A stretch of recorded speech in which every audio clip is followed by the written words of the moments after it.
Climate படம் திடீர்னு மாறிடுச்சுங்க. நல்லா சிலு சிலு சிலுன்னு இருக்குது. இந்த கிளைமேட்ல அண்ணாச்சி பழம் வாங்கிட்டு வந்தாங்க. பேரம் பேத்திக்கல அவ இது ஏதாச்சும் பண்ணி கொடுங்க டேஸ்ட் அப்படின்னு. இது டோஸ்ட் போட்டுடலாமா தங்க அப்படின்னா ஓகே, நாங்கள் அந்த டோஸ்ட் தான் நம்ம செய்ய போறோம். எப்படிங்கிறது பார்க்கலாங்களா? இந்த அண்ணாச்சி பழத்தை ஸ்லைஸ் ஸ்லைஸா கட் பண்ணி எடுத்துக்கலாங்களா? இந்த மாதிரி ரவுண்டா கட் பண்ணி எடுத்துட்டேங்க. 1 ஸ்பூன் காஷ்மீரி வரமிளகாத்தூள், 1/2 ஸ்பூன் சர்க்கரை, 1/4 ஸ்பூன் உப்பு. இந்த அன்னாச்சி பழத்தை மிளகாத்தூளோட கலக்கிக்கலாங்க.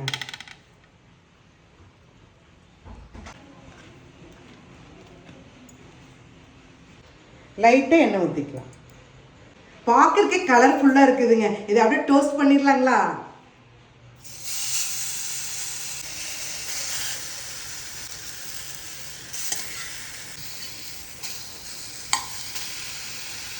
அன்னாச்சி பழ ஃப்ரை ரெடிங்க. டேஸ்டியான அன்னாச்சி பழ ஃப்ரை ரெடி ஆயிடுச்சுனால கொதி இருக்கு. டேஸ்ட் பார்த்தலாங்களா?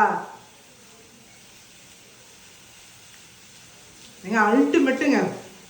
அப்பா, அந்த அன்னாச்சி பழ டேஸ்ட்டுங்க, அந்த புளிப்பு, அந்த இனிப்பு, அந்த காரத்தோட இந்த கிளைமேட்டுக்கு சாப்பிட்றப்ப செம்ம டேஸ்டா இருக்குங்க. நீங்க ட்ரை பண்ணி பார்த்து எப்படி இருக்குன்னு கமெண்ட்ஸ் பண்ணுங்க.